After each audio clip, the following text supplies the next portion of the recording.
Donbrothers episode 42, the last episode of 2022 when it comes to Donbrothers. And I gotta say, Donbrothers for me has been a crazy, wild ride, and I've loved it all the way. I've said this throughout every couple of reviews, I've never watched Sentai week to week, and Donbrothers has hooked me into watching Sentai week to week, because I honestly thought I would fall off this show and stop reviewing it, but that doesn't seem to be the case. I've stuck to it, and I've made it this far, and I can appreciate all you guys who have stuck around and watched my Donbrothers reviews.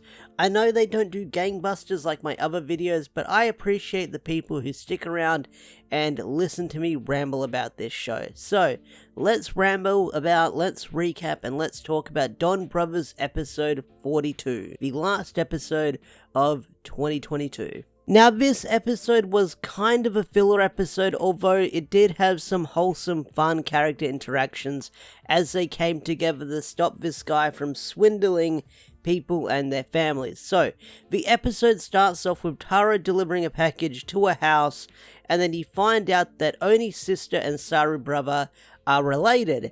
And you're scratching your head thinking, wait, they're related? They've been related the whole time? But then you've also got Kiji brother, who's pretending to be an old lady. So something's up here in this episode.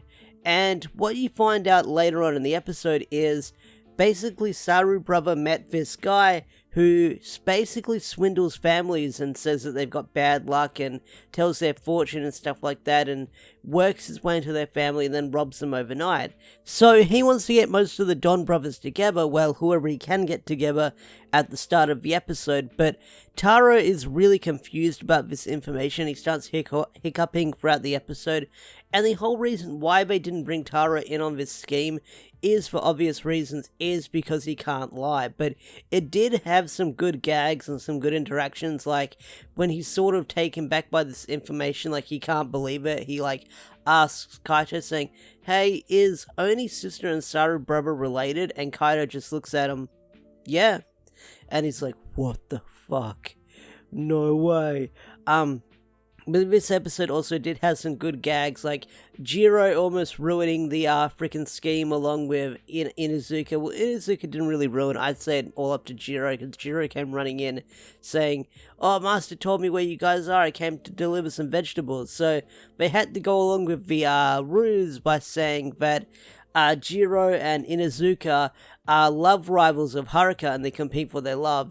And you see sort of Inuzuka sort of not having any of it. He's got this annoyed look on his face, but at the end of the episode he does walk by the house and he remembers all the fun times they had together while swindling the guy, and he sort of does this hop skip jump off the wall, which was kind of cool, to be honest, because Inuzuka has become a lot of people's favorite Donbrother throughout the show, including myself. I'm a huge fan of Inuzuka throughout Donbrothers. I think he's one of the coolest Black Rangers that we've had in recent times, and I gotta say, he's pretty freaking amazing.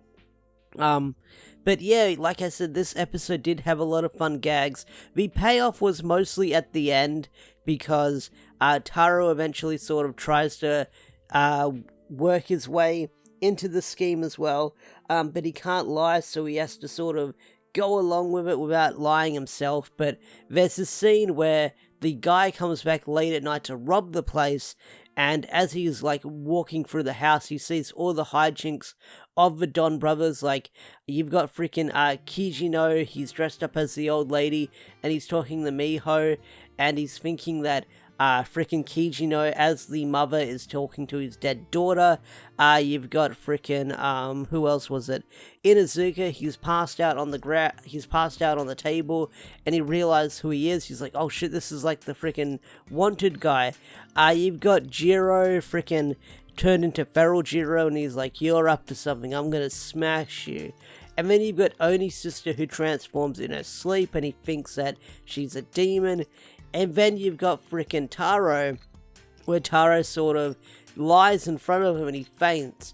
But I love the whole creepy setup he had, the whole creepy atmosphere that the scene had as he's going through the house, because I got Jawn vibes as he was sort of going through the house late at night, and I honestly thought they would do a Jawn reference as he was going to open the sliding doors, like you'd see someone like doing like the croaking sound that Kyaku made, but they didn't really make that gag. I guess it'd be too scary for kids if they made a Jawn reference maybe.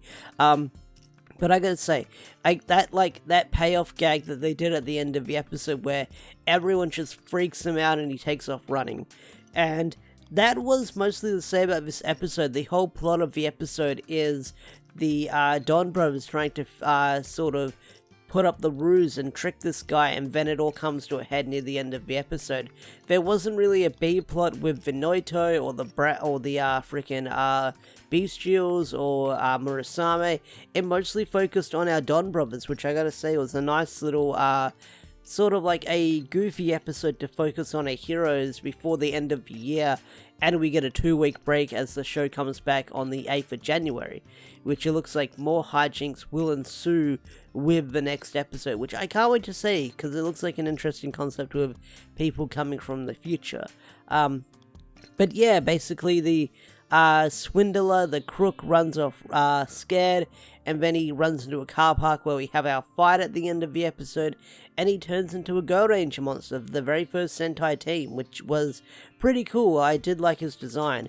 But you also had frickin' Taro turning into like a ninja, and he's got the armor on, and he fights him, and then he turns into a giant, and he does the Go Ranger sort of football special attack, and our team has to kick it towards him and blow up the monster. So that's pretty much all I can say about this episode. It's pretty straightforward, and there's not much of the deep dive into the episode, but it does end with sort of Taro admitting that he felt left out because he wasn't involved in the scheme, but he still got the hiccups.